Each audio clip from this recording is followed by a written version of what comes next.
During the time of salutary neglect, the colonists were happy. The natives were happy. But the British had debts to pay. I know just what to do. Those nasty American colonists never pay for anything. Why don't we tax those bloody Americans for all their coffee, all their wine, and all their luxury products? We can call this the Sugar Act. Oh, and what if we did a Stamp Act?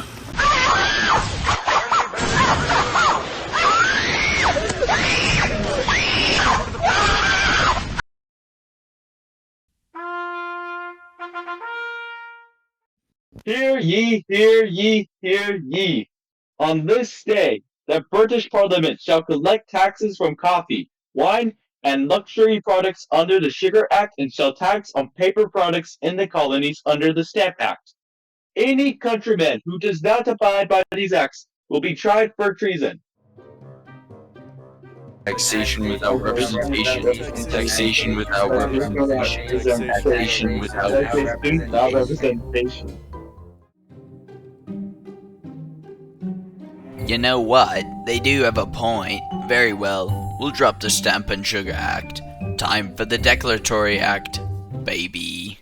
Oh, and while we're at it, we'll get the Townshend Act too. Hear ye, hear ye. On this day, the British Parliament has passed the Declaratory Act and the Townshend Act. Any countryman who does not abide by these acts will be tried for treason. The f***ing British think they're so smart, huh? Yeah, we don't want their tea anyways. Hey, I got an idea. Why don't we dress up as our good friends, the Native Indians, and board British import ships and throw all of the tea overboard as an act of protest in order to hopefully get them to remove these taxes?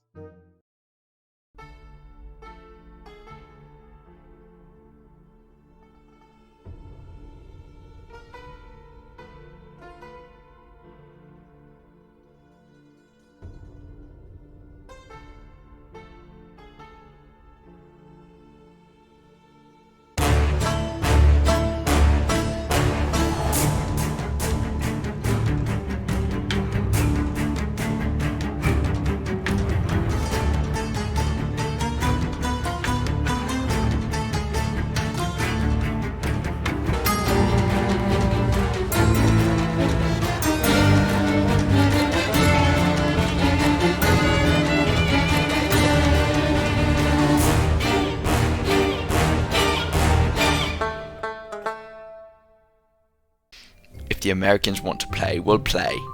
Close down the Boston port. We'll make them pay for every last drop of tea before that port reopens.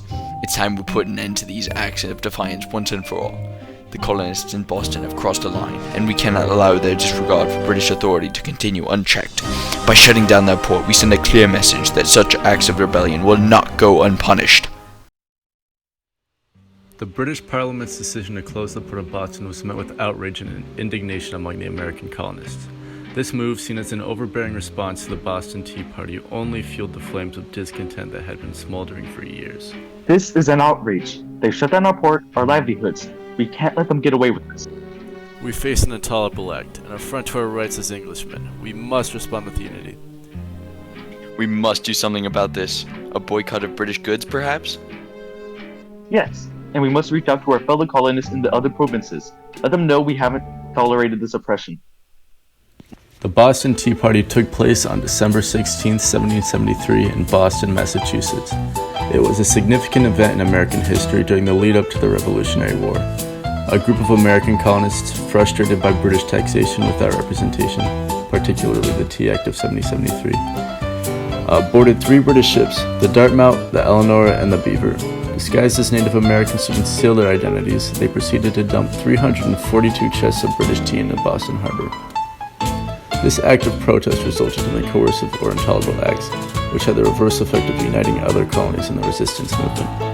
Committees of correspondence formed, which aided in communication and furthered the revolutionary sentiment. And a first meeting of the colonial representatives in the First Continental Congress laid the groundwork for formal united colonial resistance, and later the outbreak of the Revolutionary War in 1775. Here's the story of Boston's famous party. You have read it in your history.